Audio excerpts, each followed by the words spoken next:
بالله السميع العليم من الشيطان الرجيم بسم الله الرحمن الرحيم الحمد لله رب العالمين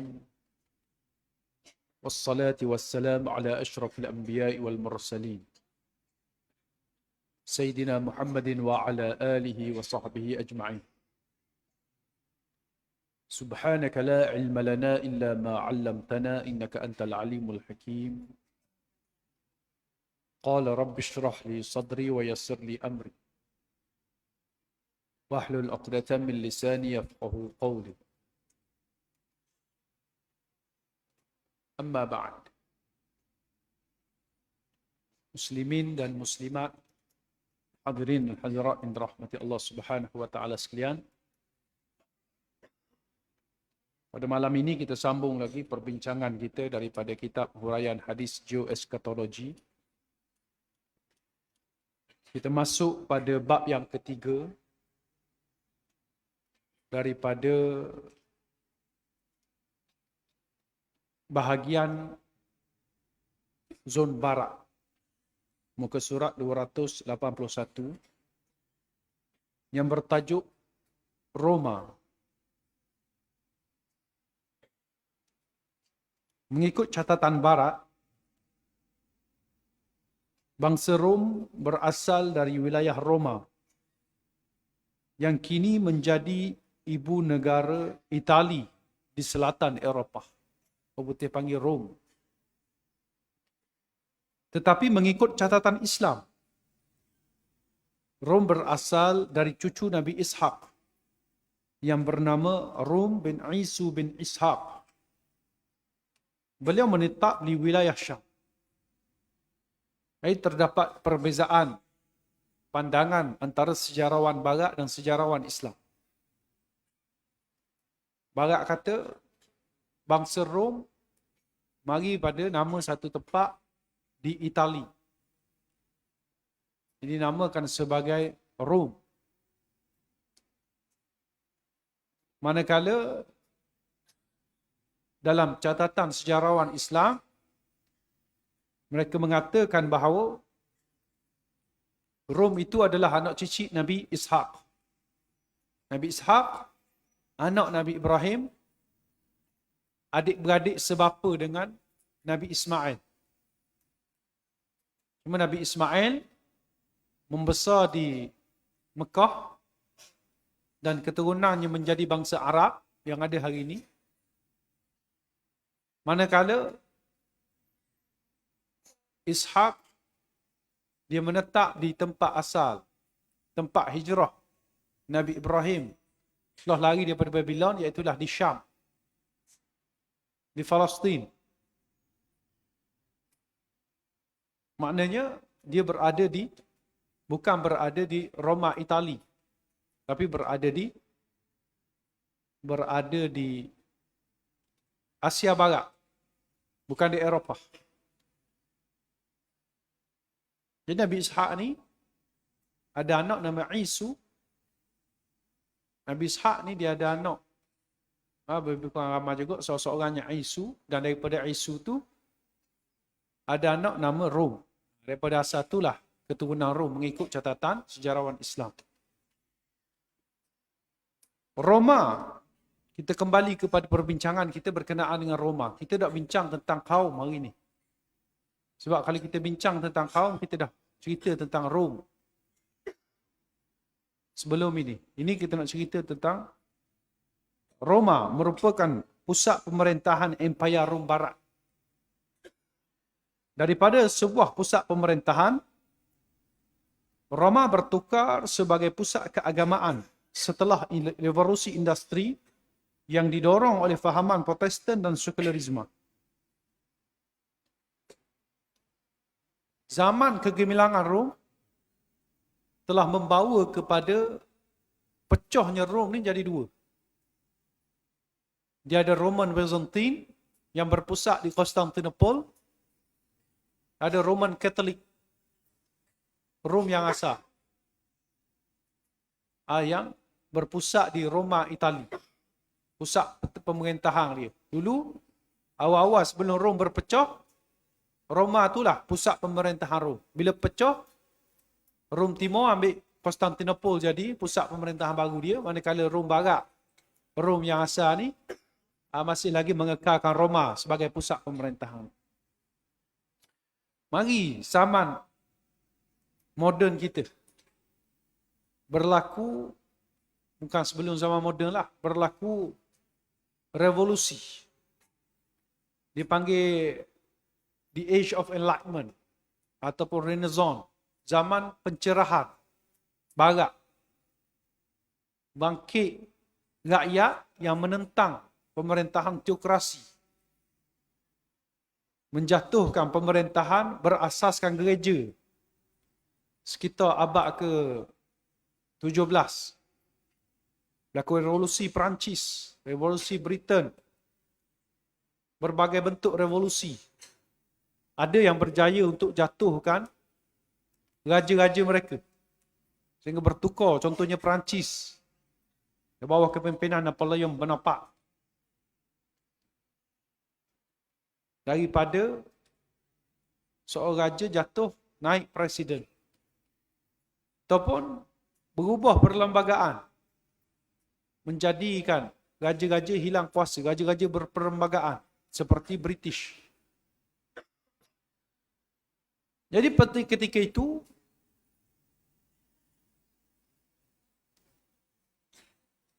Roman Catholic sudah hilang kuasa politiknya. Sehingga yang tinggal di Rom itu hanyalah sebagai pusat keagamaan. Dia jadi hari ini menjadi pusat agama Kristian Katolik seluruh dunia. Dia kekal sebegitu sampai ke hari ini. Di sana terdapat sebuah wilayah autonomi. Di Roma tu ada satu wilayah kecil lagi autonomi dinamai nama Vatican City. Dipimpin oleh seorang ketua paderi yang digelar Pope. Pope ni pemimpin utama gereja Katolik. Dia ketua agama Katolik di seluruh dunia. Kalau orang Islam tu, kita anggap Mekah sebagai pusat umat Islam. Jadi bagi orang Kristian Katolik, Roma itulah jadi pusat agama mereka. Pemimpin terkini bergelar Pope Francis. Ini pemimpin yang ada pada hari ini. Tak silap dia naik tahun 2013. Dan dia pemerintahan Pope ni dipilih secara syura oleh orang-orang gereja Katolik lah. Mari daripada seluruh dunia. Siapa-siapa yang hebat berpengaruh dalam bidang politik, bidang agama Katolik, dia akan diangkat lah. Yang terbaru ni, Pope Francis ni adalah berasal daripada Argentina.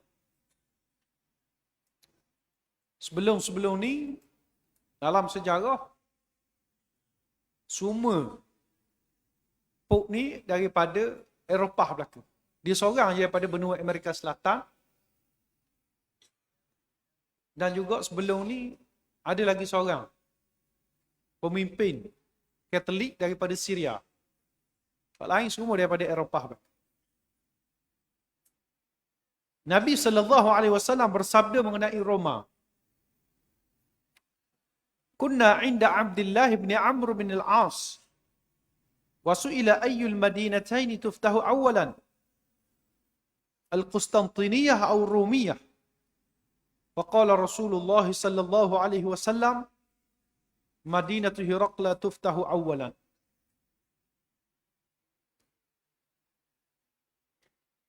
Sahabat bertanya,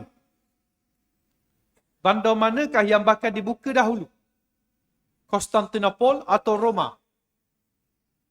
Sahabat tanya ni sebab Nabi sallallahu alaihi wasallam pernah bersabda bahawa Rom akan dijatuhkan. Parsi akan dijatuhkan.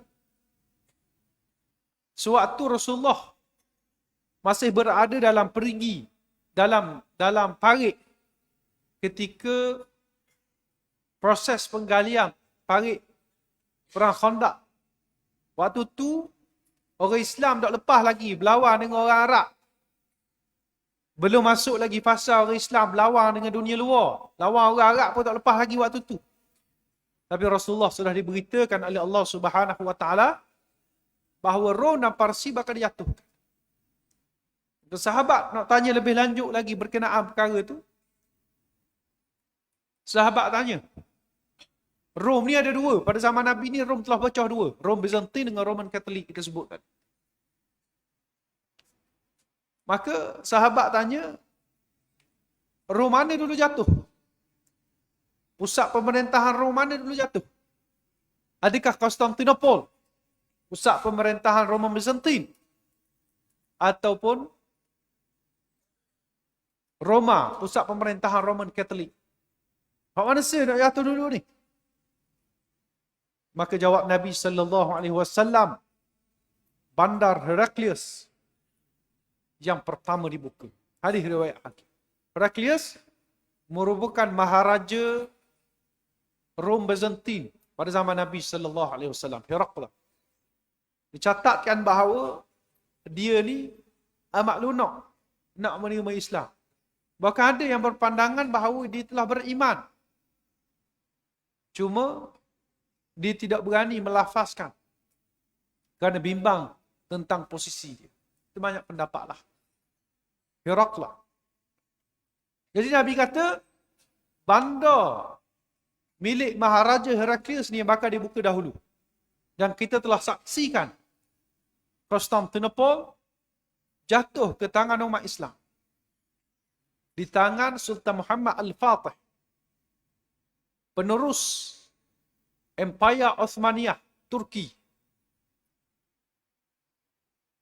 Inilah orang yang Nabi SAW sebut, La tuftahanna al-Qustantiniyah, wa ni'mal amiru amiruha, wa ni'mal jaish, dhalikal jaish.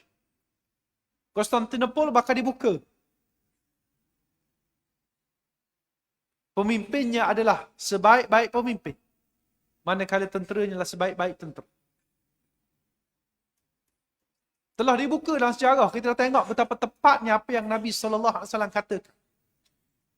Cuma kita masih menanti perkara seterusnya yang bakal berlaku, yang Nabi sebut, iaitulah bandar Roma juga akan jatuh selepas pada ini. Tidak dinyatakan tentang bilakah kota Rom akan dibuka oleh Islam. Boleh jadi sebelum membuka Baitul Maqdis, iaitu sebelum Yahudi dan Dajjal ditumpaskan. Dan boleh jadi juga selepas Islam menegakkan khilafah di atas manhaj nubuwah. Apa yang pasti, ia akan dibuka juga oleh orang Islam. Nak membuka suatu kota pusat keagamaan yang memiliki penganut terbesar di dunia pada ketika ini adalah sesuatu yang agak sukar. Tapi tidak mustahil. Kerana ianya telah disebut oleh Nabi, maka ia wajib berlaku. Kita perlu beriman dengan apa yang Nabi kata. Kalau jatuh, akan jatuh. Cuma kalau fikir dari sudut logik, dengan kekuatan orang Islam yang ada pada ketika ini, berbanding dengan kekuatan negara-negara Eropah dan sekutu-sekutunya, perkara ini amat sukar untuk kita realisasikan dalam masa yang terdekat. Walau bagaimanapun, kita kena yakin ia akan berlaku, dan kalau nak berlaku akan mesti berlaku satu perubahan besar dalam dunia. Pasti ada peristiwa-peristiwa penting yang akan berlaku yang melatari pembukaan kota Roma ini. Antaranya mungkin akan berlaku pada tempoh kegawatan dunia ketika Yahudi dan Dajjal sedang berkuasa. Ataupun selepas daripada itu. Itulah setelah mereka ditumpaskan dan tegaknya khilafah di atas manhaj nubuwah. Ini perkara-perkara besar yang memungkinkan terjadinya jatuhnya Rom di tangan orang Islam. Perkembangan di Eropah hari ini menunjukkan perkembangan yang sangat pesat. Menurut kajian Pew Research Center, Islam merupakan agama yang mengalami pertambahan penganut paling mendadak.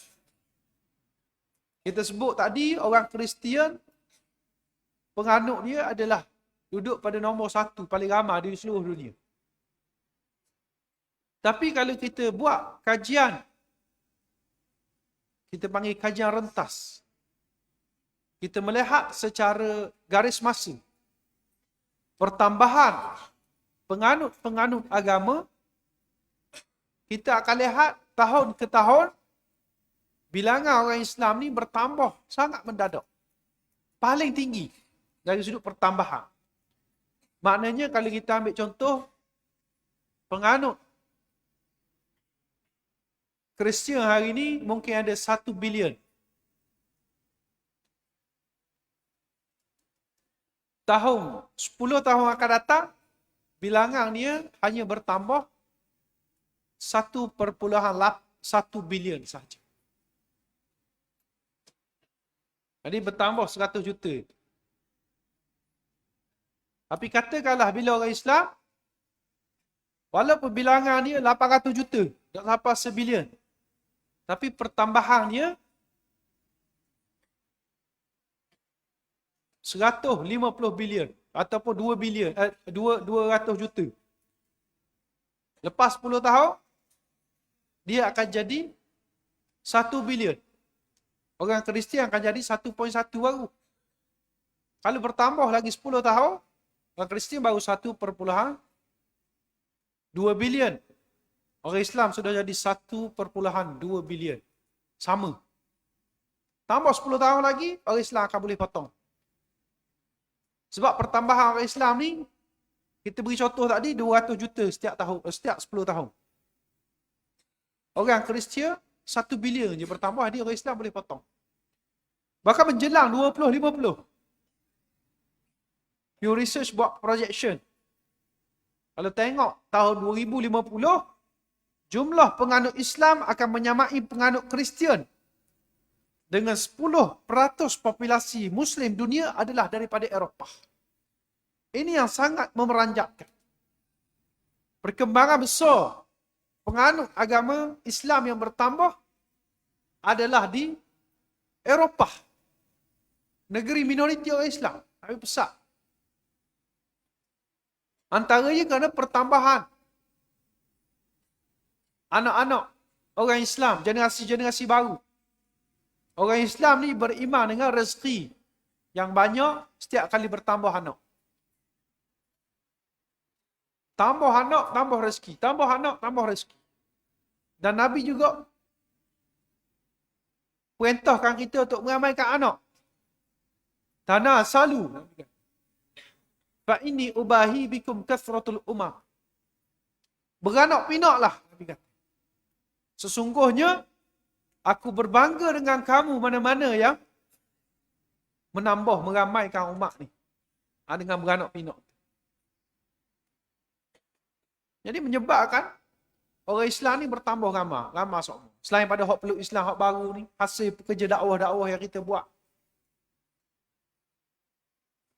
Tetapi menurut Monsignor Formenti, jurnalis sebuah akhbar Vatican, Le Osservatore Romano, ini nama akhbar, mencatatkan bahawa Muslim telah mengatasi populasi Katolik dengan 19,2 berbanding 17,4. Jadi mengikut kajian yang dibuat oleh Vatican sendiri, mereka menganggapkan bahawa orang Islam sudah mengatasi orang-orang Kristian di Eropah. Terutama sekali orang Kristian Katolik. Ini merupakan perkembangan-perkembangan yang kita lihat menjadi kemungkinan bila orang Islam kau ramai, orang Kristian kau sikit, Akhirnya tak ada orang anut Kristian, tak ada orang yang boleh nak jaga Vatican. Hari ni pun kita sudah dengar banyak laporan.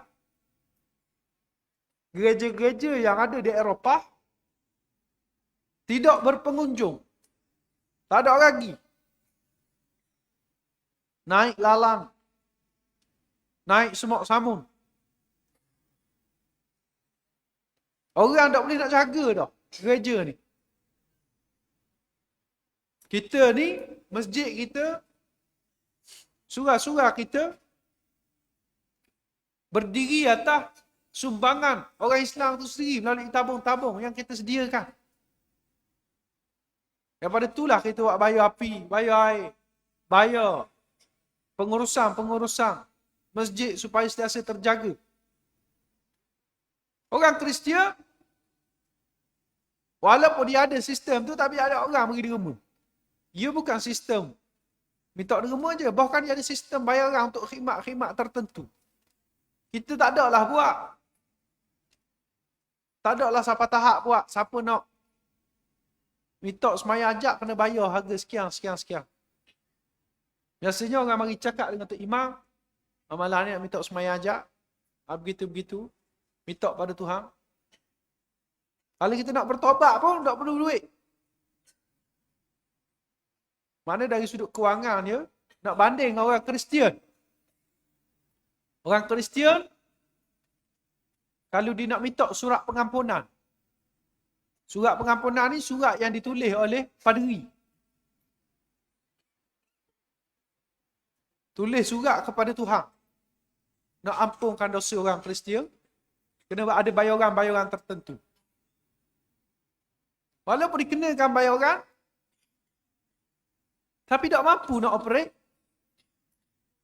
Gereja-gereja menyebabkan gereja-gereja terpaksa dijual.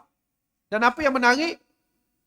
Orang-orang Islam yang beli, yang tukar jadi gereja, yang tukar jadi masjid. Banyak berlaku sedemikian. Jadi, mengikut perkembangan yang sama, kita tidak heran. Hanya berdasarkan pada pertambahan populasi orang Islam berbanding orang Kristian, akhirnya tak ada orang akan mempertahankan Vatican City, lalu memungkinkan Islam untuk merubah Vatican City itu menjadi bandar salah satu wilayah di bawah taklukan Islam. Perkembangan di Vatican sejak akhir-akhir ini juga semakin menarik. Pope John Paul II sebelum ini pernah mengeluarkan kenyataan bahawa Islam bakal menguasai Eropah. Ini Pope John Paul ni, Pope yang sebelum ni. Bukan hak sekarang ni, hak Pope Francis. Pope John Paul ni hak dulu. Ini Pope John Paul yang kedua. Bahkan beliau memiliki sikap yang sangat terbuka dengan Islam sehingga digelar Pope of Islam. Pope John Paul ni, siapa orang gelar dia Pope of Islam? Sebab dia banyak keluarkan kenyataan-kenyataan yang sangat positif. Dan dia banyak buat engagement, buat pertemuan, buat hubungan dengan orang-orang Islam. Julukan yang sama turut diberi kepada Pope Francis kini. Ada juga orang gelar Pope Francis hari ini Pope of Islam juga.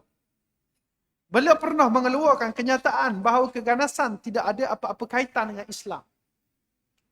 Dia ada keluar kenyataan yang menolak sentimen Islamofobia yang Barat keluarkan, atau lebih khususnya yang Amerika propagandakan terhadap dunia Islam.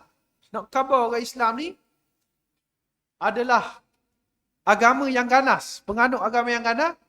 Maka Pope Francis ini sendiri, dia kaji tentang Islam, dia tak melihat bahawa ajaran Islam ini menganjurkan keganasan. Walaupun ada orang Islam yang berganas, dia tak ikut hak ajaran Islam. Hak Islam tak ajar begitu. Malah beliau dengan lantang mengkritik Amerika yang mengisytiharkan Baitul Maqdis sebagai milik Israel ketika Presiden Amerika sebelum ni, Donald Trump, dia keluar kenyataan bahawa Baitul Maqdis milik Israel Antara yang lantang kritik adalah Pope Francis ni sendiri. Dia tak setuju dengan apa yang dilakukan. Pope Benedict yang ke-14 ke-16 pula, walaupun sebelum ini lantang mengaitkan Islam dengan keganasan. Pope Benedict ni Pope sebelum Pope Francis ni. Sebelum ni dia keluarkan kenyataan bahawa orang Islam agama keganasan. Dia agak ofensif pada awalnya. Tetapi di akhir jawapan telah mengeluarkan kenyataan bahawa Kristian bukan agama Bible. Sebelum dia jatuh. Sebelum dia mengundurkan diri. Ada yang kata dia dibunuhlah, wallahu'alam. Belum ni baru dia kata Kristian yang ada sekarang ni, Katolik, dia ikut Bible yang asal. Selepas mengeluarkan kenyataan, beliau memecahkan rekod sepanjang zaman apabila menjadi Pope pertama meletakkan jawatan. Khabar angin mengatakan beliau telah memeluk Islam. Ada macam-macam ceritalah Pope Benedict ni. Asal sangat kerah dengan Islam. Tapi akhir-akhir dia keluar kenyataan bercanggah pula. Dia mengeluarkan kenyataan yang agak cenderung pada Islam, bahkan mengkritik Kristian. Dan dalam sejarah tak pernah ada Pope yang dilantik ni diletak jawatan. Biasanya Pope ni akan mati sekali dengan jawatan-jawatan tu. Tapi ni sekali pertama Pope Benedict yang ke-16 melakukan perkara sedemikian. Dari segi agama Kristian, mereka telah berpecah kepada beberapa mazhab. Agama Kristian, untuk kita kenal, mereka ni ada beberapa mazhab. Yang paling masyhur ada 3. Katolik, Ortodok dan Protestan. Kalau nak bincang, banyak lagi bawah Protestan tu ada Calvinian, ada Lutheran, ada Anglican, macam-macam lagi lah. Bawah Ortodok pun ada beberapa lagi. Egyptian Orthodox, Syrian Orthodox, macam-macam lagi lah. Katolik juga, dia ada Methodist, dia ada bermacam-macam lah. Tapi hak besar dia Katolik, Ortodok dan Protestan. 3 ni. Kita ingat kalau nak tahu tentang pecahan Kristian, kita ingat hak ni nak pada Katolik, Ortodok dan juga Protestan. Kristian yang menguasai dunia pada hari ini terdiri daripada penganut Protestan dan juga anggota gerakan radikal evangelical atau disebut sebagai Kristian Zionis. Kalau kita nak tahu Kristian yang berkuasa politik hari ini adalah Kristian Protestan. Kristian inilah yang bawa sekularisme. Kristian inilah yang mendorong kepada siri-siri penjajahan di seluruh dunia. Kristian inilah yang mentadbir Amerika pada ketika ini. Kristian sekular, Kristian Protestan ni. Dia lahir daripada ketidakpuashatian mereka kepada pemerintahan Katolik di Eropah. Dia kata Katolik dok logik, Katolik ini dok ilmiah, Katolik ini dia berlawan, dia buat revolusi agama. Keluar satu mazhab Protestan. Dia katalah Katolik ni reka apa sebagainya. Akhirnya mereka ni berjaya membuat revolusi, mereka naik dan mengambil alih pemerintahan di Eropah dan juga Amerika. Allah menyatakan di dalam Al-Quran bahawa golongan yang paling baik terhadap umat Islam adalah orang yang mengaku dirinya Kristian. Firman Allah Subhanahu wa taala, لَتَجِدَنَّ أَشَدَّ النَّاسِ عَدَاوَةً لِلَّذِينَ آمَنُوا الْيَهُودَ وَالَّذِينَ أَشْرَكُوا وَلَتَجِدَنَّ أَقْرَبَهُم مَّوَدَّةً لِلَّذِينَ آمَنُوا الَّذِينَ قَالُوا إِنَّا نَصَارَى ذَلِكَ بِأَنَّ مِنْهُمْ قِسِّيسِينَ وَرُهْبَانًا وَأَنَّهُمْ لَا يَسْتَكْبِرُونَ. Demi sesungguhnya engkau akan dapati manusia yang keras sekali permusuhannya kepada orang-orang yang beriman ialah orang-orang Yahudi dan orang-orang musyrik. Nabi kata musuh Islam yang paling kuat permusuhan di terhadap orang Islam ni adalah orang Yahudi dan orang-orang musyrikin. Orang musyrikin ni penyembah berhala. Sebab tu kita tengok dalam dunia hari ni, hak jahat sekali kepada orang Islam, orang Yahudi lah. Mereka sahaja bukan sahaja ada agenda nak jajah tanah air orang Islam di Palestin tu, mereka juga banyak menjadi dalang yang merosakkan pemikiran umat Islam, umat manusia sedunia, khususnya orang Islam. Kerosakan pemikiran, politik, ekonomi, budaya, macam-macam. Semua didalangi oleh Yahudi. Kita cerita dah sebelum ni. Dan juga golongan-golongan musyrik, penyembah berhala. Kita tengok antara yang sangat bermusuh dengan orang Islam, yang sangat kuat berpakat dengan orang Yahudi, adalah penganut Hindu di India. Bahkan Presiden dia hari ini, Narendra Modi, dia cerita dah sebelum ni tentang India adalah anggota gerakan ekstremis agama Yahudi, agama Hindu, yang bermatlamatkan untuk bunuh dan hapuskan agama Islam dari India. Banyak sejarah tentang perkara ini. Jadi kita boleh tengok orang Yahudi, orang Hindu ni penyembah berhala. Dia sangat bermusuh dengan orang Islam. Kita boleh lihat yang berlaku di India. Menepati apa yang Al-Quran sebutkan ini. Dan demi sesungguhnya, orang kata lagi, engkau akan dapati orang-orang yang dekat sekali mesranya kepada orang-orang yang beriman, ialah orang-orang yang berkata bahawa kami ini ialah orang-orang Nasrani. Al-Quran juga sebut, orang yang paling dekat sekali kasih mesra dia, kasih sayang, mawaddah dia kepada orang Islam, orang beriman, adalah orang yang mengaku kami ialah orang-orang Nasrani. Ini Tuhan sebut pelik sikit. Tuhan tak kata orang yang rapat dengan Islam ni orang Nasrani. Dia tak kata begitu, tapi dia kata orang yang mengaku mereka Nasrani. Apa perbezaannya? Kalau Tuhan kata orang yang paling rapat adalah orang Nasrani dengan orang yang paling rapat adalah orang yang mengaku Nasrani. Apa beza? Mengaku sebagai Nasrani ataupun Nasrani sahaja. Beza dia, orang yang mengaku Nasrani dia tidak malu untuk menunjukkan diri dia ni penganut agama Kristian. Ni orang yang tidak takut, tidak malu. Kalau orang yang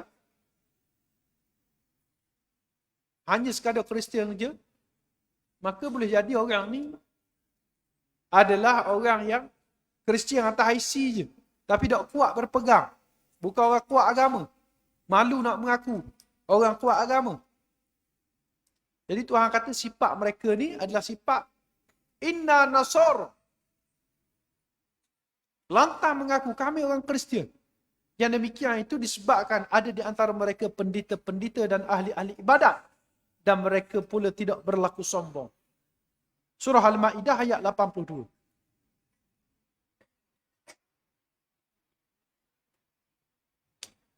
Ada ulama berpendapat yang dimaksudkan dengan Kristian ini adalah merujuk kepada Kristian Ortodoks yang dianuti oleh Roman Byzantine.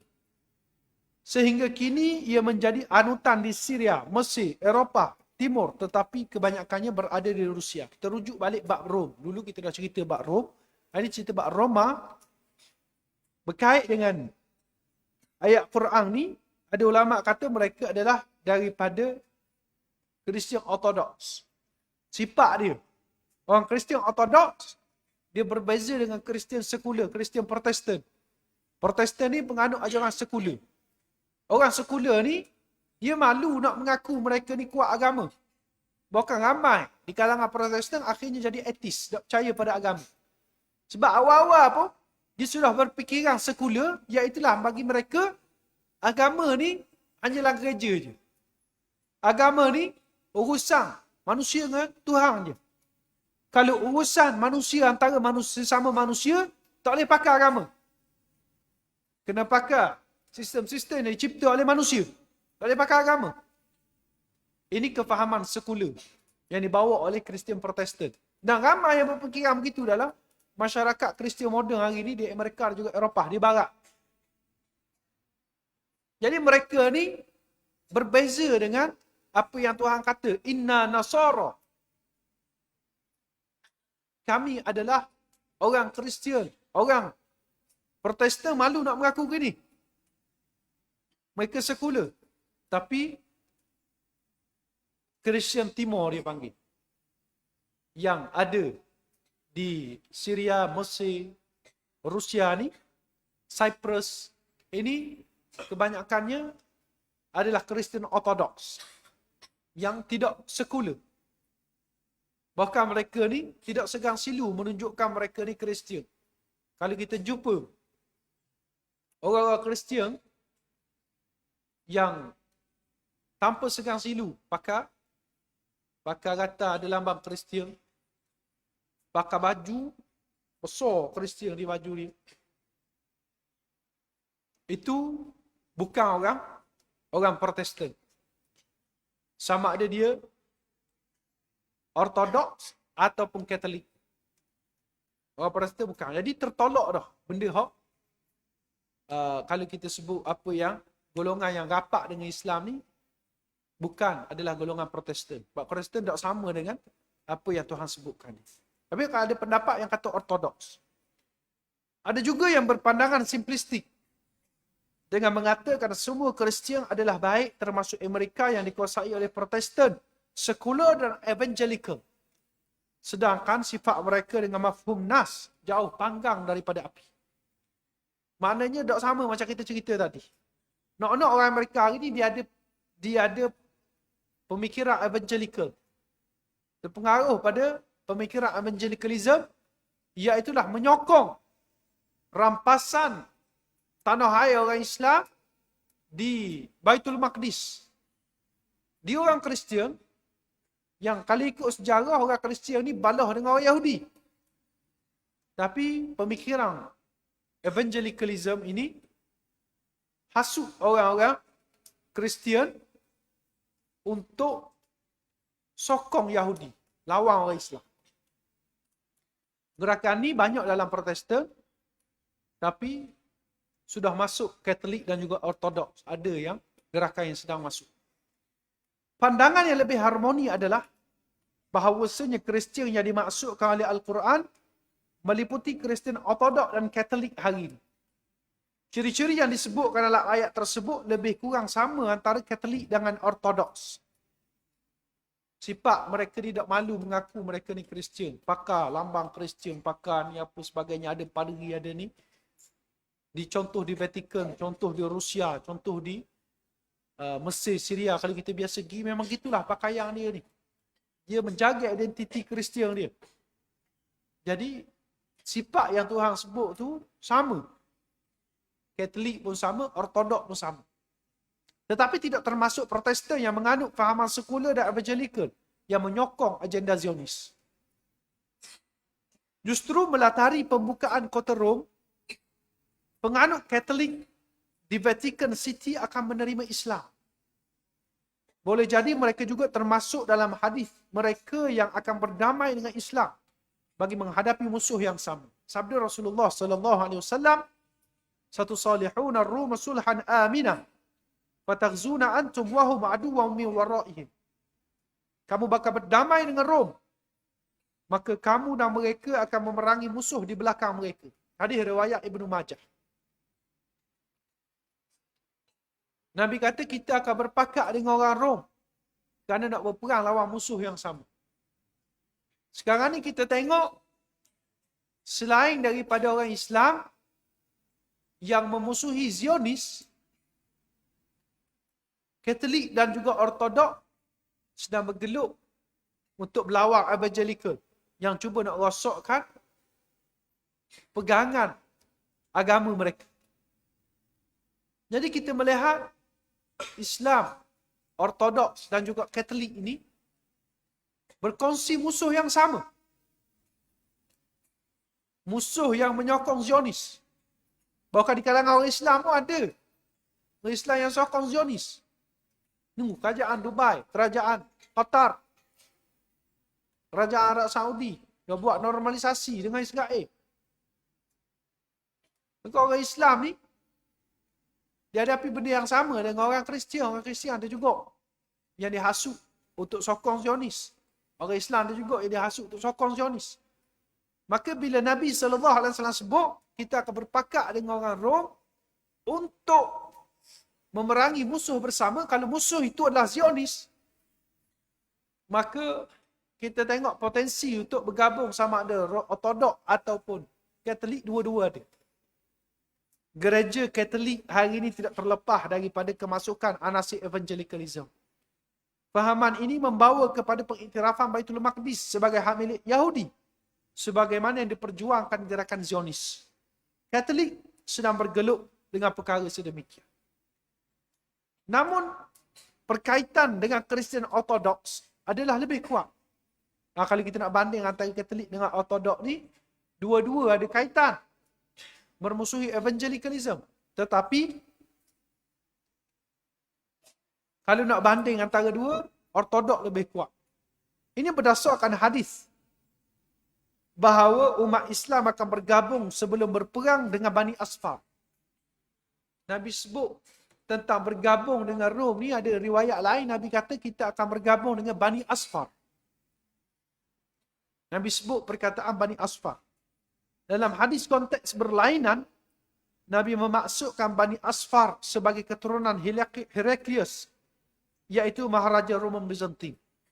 Kita sebut raja, Maharaja tadi. Bani Asfar ni adalah keturunan Heraklius di kalangan orang bangsa Rom. Keturunan beliau kini berada di Rusia, sebut sebelum ni. Apabila umat Islam menjatuhkan menakluk Kota Konstantinopel, mereka lari ke arah utara, ke arah timur, lalu membentuk Sadr. Dia bentuk empire baru di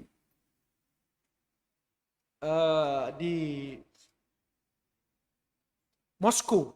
Di Moskow, antara tokoh dia Peter the Great, yang mewujudkan pemerintahan Tsar. Tsar ni ambil daripada perkataan Kaisar. Kaisar ni nama pemerintah Rom atau Maharaja Rom, raja-raja Rom. Jadi keturunan mereka ni ramai di Rusia hari ni, itu sejarah dia. Apa yang pasti, antara hikmah diturunkan Nabi Isa AS menurut ulama adalah untuk menyatukan kembali penganut Kristian. Simbolik mematahkan salib yang dilakukan oleh Nabi Isa nanti menjadi tanda bahawa anutan mereka ini selama ini salah, dan akhirnya membawa mereka memeluk Islam. Jadi antara hikmah kenapa Nabi Isa dipilih, benda ni kita dah baca dalam kitab Syekh Muhammad Arifi sebelum ni. Disebut sebab apa Tuhan pilih Nabi Isa untuk turun akhir zaman, bukan Nabi Musa, bukan Nabi Nuh, bukan Nabi Lut, bukan Nabi Ibrahim. Tapi Nabi Isa Tuhan pilih untuk diangkat ke langit dan turun bersama. Kerana pada akhir zaman ni,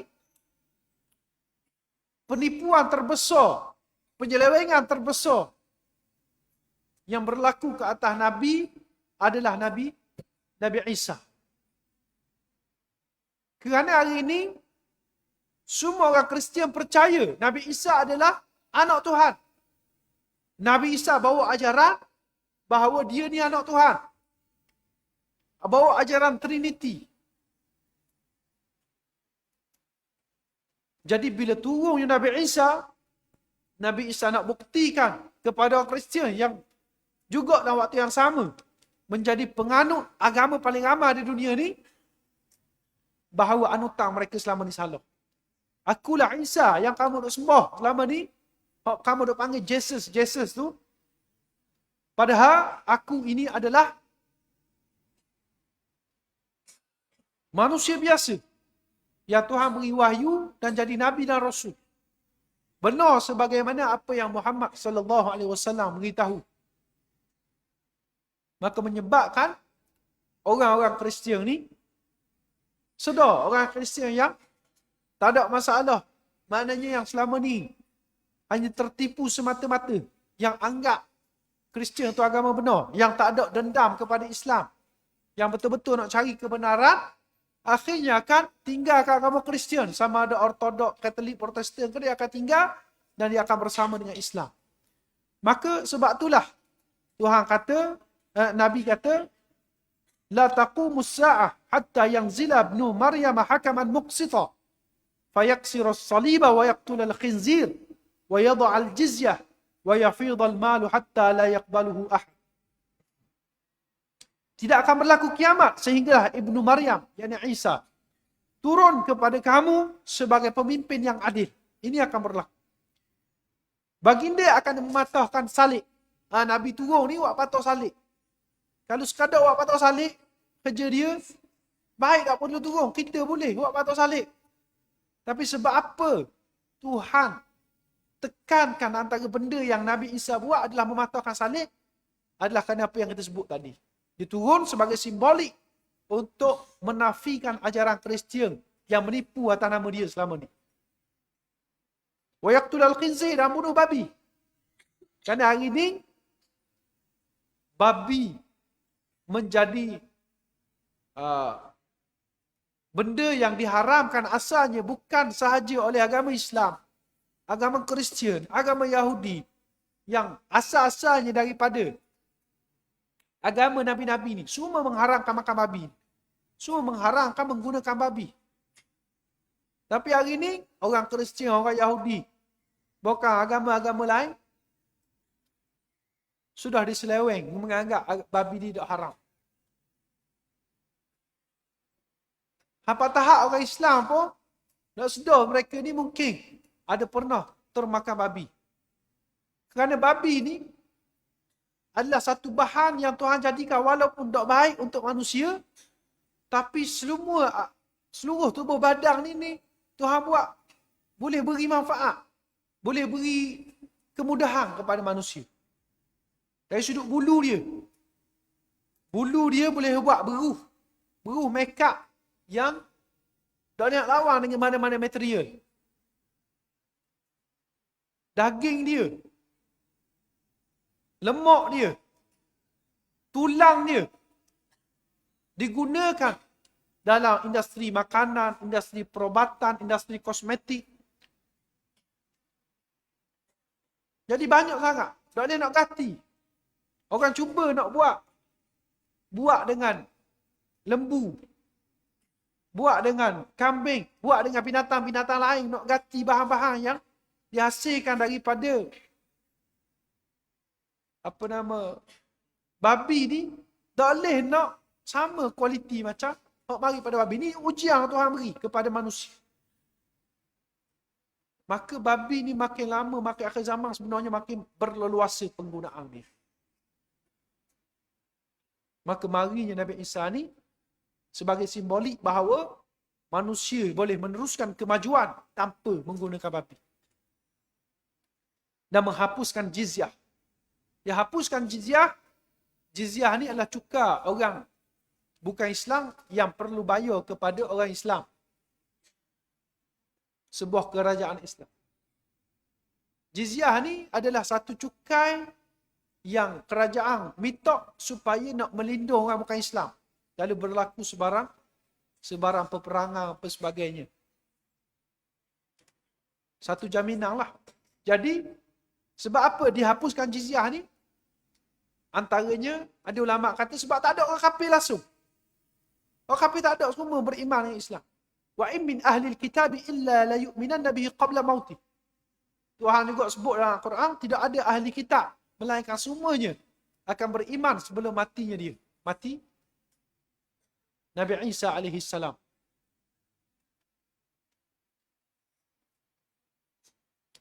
Ataupun kata pada ketika itu tidak ada musuh Islam.